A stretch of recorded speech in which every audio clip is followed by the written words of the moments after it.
ሳየው ውሃ እየደፋ ምናምን እኔ ቶሎ ብዬ ነው ሂጂ ፎሎ ያረኳት። 3 አመት ሊስትሮ ሰራው። አሁን ግን የቦንዳ ቤት ባለቤት ልሆን ነው። በጣም ደስ ብሎኛል። የእሸቱ ትምህርት ለኔ ቶታሊ ቀይሮኛል። ሌላ ሰው ነው ያደረገኝ። ይሄ ልጅ በጣም ስህተት አድርጓል። ስህተተኛ ነው። እኔ ስህተተኛ መሆኑ ከ100% በላይ አረጋግጥላችኋለሁ። የቀሩትን 46ቱን ከመበተኔ በፊት ግን ዶንኪቲዩ ምን አይነት አደጋ ውስጥ እንዳለ ዛሬ ምሽት 3 ሰዓት እነግራችኋለሁ። የሆነ እድሎች ወደኛ ሲመጡ ምን ማድረግ አለብን መሰላችሁ? ለሰው ማማከር የለብንም። አብሮት ያሉት ጓደኞች አስበሉት። እንኳን 300,000 1 ብር አላገኘም። በረከት ሊስትሮ ለፍቶ ደክሞ የደከመበትን ስጡኝ ነው ያለው። ሁለተኛ ደግሞ አንድ 10,000 እንኳን የሚሰጥ ሰው አታገኙም።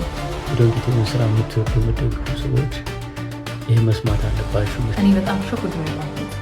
ማረግ የነበረበት ይሄ ሊስትሮ ብልጥ ከሆነ አሁንም 300,000 አላገኘም፣ 1 ብር አላገኘም። ደግሞ የሚሰራ ሰው ሁሉ ጊዜ ይሳሳታል። ሀይ እንዴት ናችሁ ውድ ተከታታዮቼ? ለዛሬ ደግሞ ይዤላችሁ የመጣሁት በሁለት ጉዳይ ልንነጋገር ነው። እኔ ሁሉ ጊዜ እንደምታውቁኝ የራሴን የተሰማኝን የምገልጽ ወይ ደግሞ ይሆናል ብዬ የራሴን የማምንበት እንጂ ሌላ አይደለም።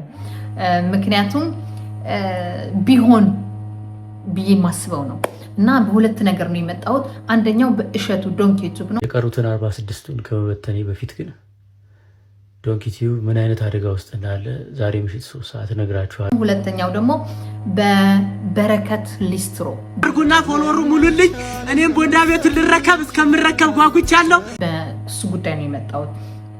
በመጀመሪያ ስለ እሸቱ ነው መናገር የምፈልገው። እሸቱ የዶንኪቲዩብ መስራች አውቃለሁ። እንዴት ነው የማውቀው የሚለው ልንገራችሁ። 2024 ነው እኔና እሸቱ አንድ ማስታወቂያ ወጣ። ወጌሻ የዩቱብ ስልጠና እንሰጣለን የሚል ማለት ነው። እኔ ደግሞ በዩቱብ በቲክቶክ በተለያየ ነገሮች መስራት እፈልጋለሁኝ እና ለዛ ብዬ በዛ ጊዜ ደግሞ እርጉዝ ነፍሰ ጡር ነበርኩኝ። የ7 ወር ምናምን 7-8 ወር ነበርኩኝ እና ትምህርቱን ለመማር ወሰንኩኝ ማለት ነው። ይሄ የሚሆን ያለው በጃንዋሪ ነው የሚሆን ያለው። ስልክ ማናጀሩን አገኘኋት፣ ትምህርቱን ጀመርኩት ማለት ነው። እና ትምህርቱን እንደጀመርኩት እኔ እውነት ለመናገር የእሸቱ ትምህርት ለእኔ ቶታሊ ቀይሮኛል። ሌላ ሰው ነው ያደረገኝ። እንዴት ካላችሁ ደግሞ በመጀመሪያ ድፍረት እንዲኖረኝ አድርጎኛል። ሁለተኛ በራስ መተማመኔ፣ እሱም እንደ ድፍረት ነው ግን ራስ መተማመኔ ከፍ እንዲል።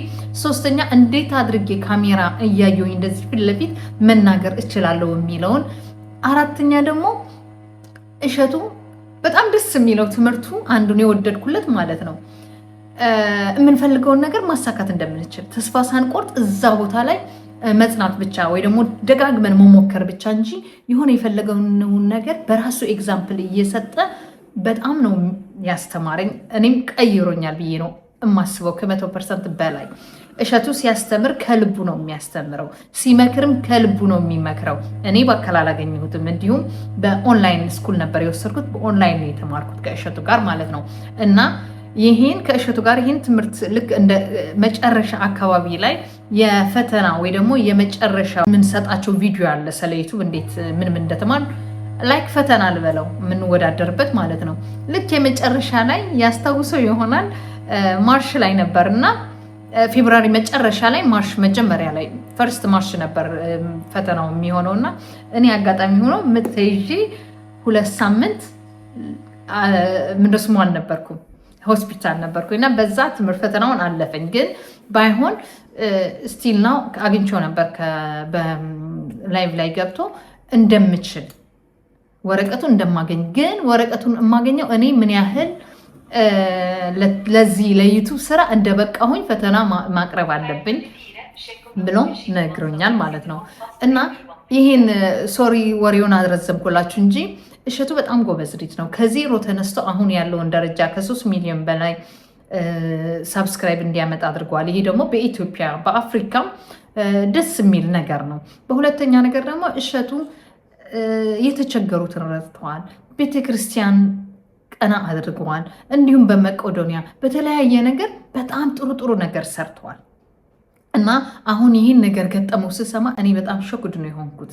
ምክንያቱም አንዳንድ ጊዜ በህይወት ፈተና ያለ ነው ይሄ እንደዚህ መሆኑ እኔ ምንም እንደሚያልፈው ተማመናለሁኝ። ምክንያቱም የእሸቱ ታሪክ መጀመሪያ ካያችሁት ዜሮ ተነስቶ የሚበላውን አልነበረውም፣ የሚረግጠው ጫማ፣ የታክሲ ብዙ ነገሮች እኛ ትምህርቱ ላይ በጣም ነው እኔ ምን አይነት ሰው መሆኑን እስከምጠራጠር ድረስ ነው። እና ጠንካራ ሰው ነው እንደሚቀየር በጣም ይሄ ነገር እንደሚያልፈው በጣም እርግጠኛ ነኝ። በህይወት ደግሞ የሚሰራ ሰው ሁል ጊዜ ይሳሳታል። የማይሰራ ሰው ነው የማይሳሳተው፣ ምክንያቱም ምንም አይሰራም ያለው እና እሸቱ ወንድሜ ተሳስቶ ሊሆን ይችላል፣ ያደረገውን ጥፋትም ሊኖር ይችላል። አንዳንድ ነገሮች የምሰማው ነገር ስላለ ነው። ይሄ ደግሞ ኖርማል ነው። ስለሚሰራ ያለ ስለሚተዋወቅ ያለ ወደ ህዝብ ስለሚቀርብ ያለ ነው። ምን ትላለች አያቴ? የሚያማኝ አታሳጣኝ። እኔ የምታማው የሆነ ነገር ሳረግ ነው እና የሚያማቸው አያሳጣችሁ ትላለች። ሁል ጊዜ ሰው ከጀርባችን ሲያወራ እኛ እየተቀየርንነን ማለት ነው። እና አይዞ በርታ እሸቱ ወንድሜ፣ ይህን ነገር እንደምታልፈው ከ100% እርግጠኛ ነኝ። ከጎንነን ያለኑ ሁሉ ለእሸቱ የምትወዱ ደግሞ ቪዲዮዎቹን እያያችሁ ላይክ፣ ኮመንት ዝም ብላችሁ እዩት። በቃ ወደኋላ ተመልሳችሁ እዩት እና ብዙ ነገር ታተርፉበታላችሁ ብዬ ነው የማስበው። እና ሙሉ ጤና እስከነ ቤተሰቦች እመኝልሃለሁ እሸቱ ወንድሜ። በርትተህ ትልቅ ደረጃ እንደምትደርስ ደግሞ አልጠራጠርም። አንተ ለብዙ ብዙ ወጣቶች እህት ወንድሞች እዚህን የመድረስ አንደኛ ምንድሱም አርአያ ነህ እና በርትተህ ጠንክረህ ካሁን ካቆምኩበት ከእንደገና እንደ አዲስ ሪፍሬሽ አድርገህ እንደምትነሳ አልጠራጠርም። በርታ ወንድሜ። በሁለተኛ ደግሞ ይዤላችሁ የመጣሁት ስለ በረከት ነው። በረከት ሊስትሮ 3 ዓመት ሊስትሮ ሰራው። አሁን ግን የቦንዳ ቤት ባለቤት ልሆን ነው። በጣም ደስ ብሎኛል። ቤተሰቦቼ የተሰጠኝ ቻሌንጅ 30 ሺህ ብቻ ፎሎወርስ ይቀረዋል። ሁላችሁም ከስር ሜንሽን ያደረኩትን አካውንት አሁን 206 ሺህ ደርሰዋል። 236 ሺህ እንደገቡ ነውና በቲክቶክ ዞር ስል አየሁት በሊስትሮና በዛ በቦንዳ ሜሪ ቦንዳ ጉዳይ ነው። እና እኔ እውነት ለመናገር አንዳንድ ጊዜ በህይወታችን ላይ የሆነ እድሎች ወደኛ ሲመጡ ምን ማድረግ አለብን መሰላችሁ? ለሰው ማማከር የለብንም ያ እድል እስክናረገው ድረስ። ስለዚህ አብረው የነበሩ ሰዎች አታለውሃል። ከእውነታ ወጣ። እነሱ ጓደኞች ሌቦቹን አዳመጥክ። ሌቦቹ አትብላ ሲል ነው አትብላ ብለዋል። ለሆነ ለጓደኛ ለዘመድ ለወዳጅ ማሳየት የለብንም። ይህን ሰው ቻሌንጅ ነው ይመጣለት። ይህን ቻሌንጅ ደግሞ ካሳካ የሆነ ምክር መቀበል የለበትም። በአሁን ጊዜ ይቅር ሱቅ ከፍቶ የሚሰራ ሱቅ፣ ካስተመር ያለው ሱቅ፣ እቃ ያለው ኦል ዲኮር ተደርጎ የጨረሰ ሱቅ አይደለም 10 ሺህ እንኳን የሚሰጥ ሰው አታገኝም። ይሄ ልጅ ይሄ እድሉ አግኝቶታል። ይሄ ልጅ ያገኘው ልብስ ወይ የሆነ ምንድን ነው እቃ አይደለም ያገኘው። ይሄ ልጅ ያገኘው ጀስት የተደከመበት የተለፋበት አንድ ሱቅ ወይ ደግሞ አንድ ካምፓኒ እንዳገኘ ነው እኔ የማስበው። ምክንያቱም ሁል ጊዜ የቦንዳ እቃ የሚመጣው የሚያተርፋል የሚያከስራል። ቦንዳ ማለት ዩዝ የሆነ ልብስ ነው። እና ይህን ልጅ ደግሞ ይሄ እድል መጣለት።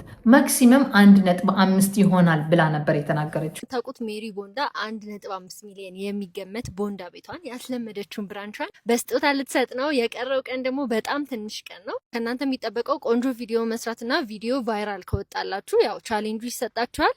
100 ሺህ ፎሎወር የእሱ አካውንት ላይ ከጨመራችሁ 1.5 ሚሊዮን የሚገመት የቦንዳ ልብሶች፣ አሻንጉሊቶች፣ ብረቶች ከነቤቱ ከናስለመደችው ቤት ትታላችሁ ነው የምትወጣው። ቢሆን ግን አስገመተው። ልጁ ሲያስገምተው ደግሞ ስንት ሆነ? ማክሲመም 300 ሺህ ይሆናል ብሎ ነበር የተናገረው። እና በቃ ቤኪ ከፍተኛል እግዚአብሔር ዝም ብሎ መቀበል ነበረበት። ከከሰረ ወይ ደግሞ ካልተሸጠለት እንደዚህ አይነት ቻሌንጅ ተሰጥቼ ነበር እንዳለ ግን የተሰጠኝ ልብስ መሸጥ እምቢ አለኝ ማለት ይችል ነበር። ግን ሀቢባ ቤት ሄዶ ሲያወራ ሳየው በፍጹም እሱ አይናገርም። የሚናገረው ደግሞ ዝም ብሎ ደከም ያለ ነገር ነው። ጓደኛው ነው ሙሉውን የተቆጣጠረው። እንዳለም ራሱ ጓደኛውም ተናግረዋል። እንደዚህ ሲሰጠው ሂደን ልናየው ስንሄድ አይ ይሄማ 1.5 አይመጣም አስገምተው አልኩት ነው ያለው። በረከት የተሰጠው ቻሌንጅ 1.5 ሚሊዮን ብር የሚያወጣ የቦንዳ ቤት ዕቃ ነው የሚለው ግልጽ በሆነ ቋንቋ።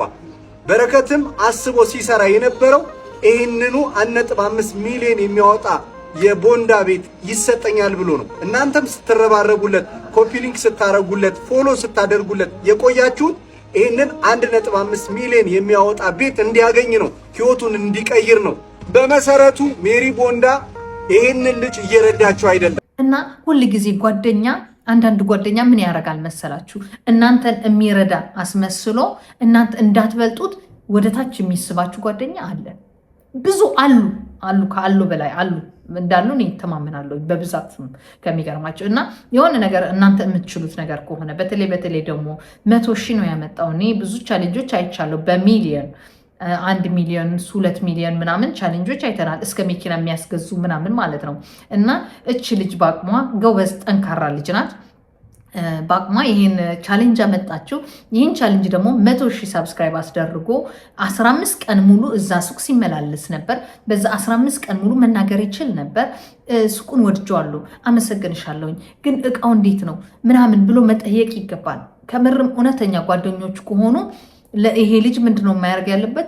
መጀመሪያ ተረክባትና ከዛ በኋላ እንናገራለን ወይ ደግሞ ከዛ በኋላ ካልተሸጠል እንደዚህ ብሎ ነው ማማከር የነበረባቸው። እና ግን ሳይረከባት ነገሩ እንዲያጋግሉት አይዞ የትም አደርስም እንደዛ ነው ብለውት የሚሆኑ ብዬ ነው የማስበው። 5 የሚያክሉ ጓደኞች ይዞ ነው የሄደው ወደዛ። እና ይሄ ልጅ በጣም ስህተት አድርጓል። ስህተተኛ ነው። እኔ ስህተተኛ መሆኑ ከ100% በላይ አረጋግጥላችኋለሁ። ሁሉን ነገር ስለሚያቀነ ችግር የለብኝም።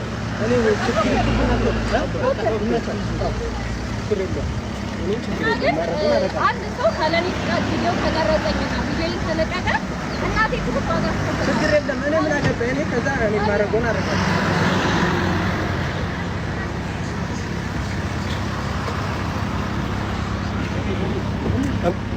ችግር የለም። ልጅ እናቴ ትሙት ባፈራርጠውላ ደስ ይለኛል። ምክንያቱም ያ ቃል ገብታለታለች። የገባችለት ቃል መስጠት አለባት። እሱ ውል ነው።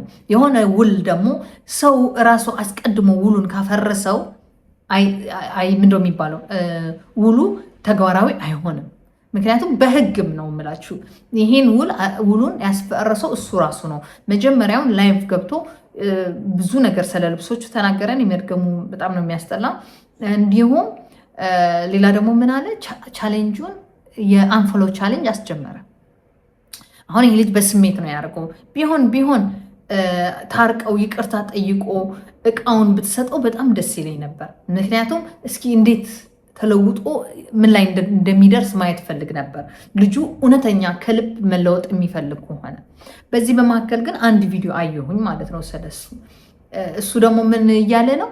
ደህና ይቅር ዋላ 500,000 ይቅርና 1 ሚሊዮን ስጡኛለ። እና ይሄ ደግሞ የሚያሳየው ልጁ እዛ መስራት አይፈልግም፣ ገንዘቡ ነው የሚፈልገው። አይ ነው ገንዘብ በጣም ነው የሚያስፈልገው። ሜቢ አገር ቤት ሄዶ የቤተሰቦቹን ቤት ለማደስ ሊፈልግ ይችላል። ሜቢ ከክፍለ ሀገር ነው የመጣው፣ የሆነ ለቤተሰቦቹን ሊያደርግ ፈልጎ ይሆናል። ግን ደግሞ ገንዘብ አይደለም ቃል የተገባለት እቃ ነው። እና ይሄ ወንድሜ እውነት ለመናገር ትልቅ ስህተት አድርገሃል። ሜሪ ቦንዳ ደግሞ ባረግሽው በጎነት ተነሳስተሽ ልጁን ይቅርታ አድርገሽ ከጓደኞቹ አንድ ትምህርት እንዲማር አድርገሽ ማለት መማር እንዳለበት ምን ያህል ጓደኞቹ እንደመከሩት የራስሽን ሀቅ አሳይተሽ ልጁን በይቅርታ ብታልፊው እኔ በጣም ደስ ይለኛል። ምክንያቱም አንዳንዴ ደግሞ አንዳንድ ሰው ያሳስተሃል እና ልጁ ከልቡ እንዳልሆነ እኔ አውቃለሁ። ልጁ በጣም ምስኪን ልጅ ነው፣ ጥሩ ልጅ ነው፣ መስራት የሚፈልግ ሰው ነው። ቻሌንጁም ሲያደርገው አይቼዋለሁኝ። በጣም እኔ ለራሱ ሳየው ውሃ እየደፋ ምናምን እኔ ቶሎ ብዬ ነው ሂጂ ፎሎ ያረኳት ለሜሪ ቦንዳ ማለት ነው። እንዲሳካለት ደግሞ በጣም ጸሎት አድርጌ ነበር። ተሳካለት፣ ግን አላስደሰተንም። አይሆፕ በይቅርታ እንዲታለፍ ተስፋ አደርጋለሁ። ሜቢ ይሄ ቪዲዮ ከደረሰ ላንተ ደግሞ እግሯ ላይ ወጥቀ ህዝብ ፊት ይቅርታ አድርጊልኝ በላት እና ቢዝነሱ ጀመረው። ምክንያቱም ይሄ ይቅር የቦንዳ አይደለም፣ ለሱቁ ለማግኘት የ6 ወር መክፈል እንዲሁም ለብረታ ብረቱ፣ ለዲኮሩ፣ ለልብስ ቦንዳውን አይ ቲንክ አንድ ቦንዳ እስከ 30-40 ሺህ ናት የምትሸጠው። እሱ ደግሞ በትነህ ጥሩ ልታገኝ ትችላለህ፣ መጥፎም ልታገኝ ትችላለህ። ለብረታ ብረቱ በጣም ብዙ ነው። ከ1.5 ሚሊዮን በላይ ነው ወጪ የሚያስወጣው። ለደላላም አለ እንደዛ የሚሰጥ አንድ ደላላ ሲያደርግልህ የ3 ወር የ2 ወር ምናምን የምትሰጠው ገንዘብ አለና ሱቁ እውነት ለመናገር ብታገኘው እኔ በጣም ደስ ይለኛል። በይቅርታ ነገሮች እንዲታለፍ ደግሞ ማጸናለሁ። በረከት ወንድሜ ለሚመጣውን የሆነ እድል ቴንኪው ብለህ መቀበል ነው ያለብህ። በአሁኑ ጊዜ አንዳንድ ብር እንኳን የሚሰጥ ሰው ስለሌለ ማለት ነው። አመሰግናለሁ ስለተከታተላችሁኝ። እስካሁን ብዬ አላቅም። ሳብስክራይብ አድርጉ፣ በእናታችሁ አሳድጉልኝ። ዩቲዩብ ወደ ሁላችሁ እንዲደርስ ደግሞ ሼር አድርጉልኝ። አመሰግናለሁ።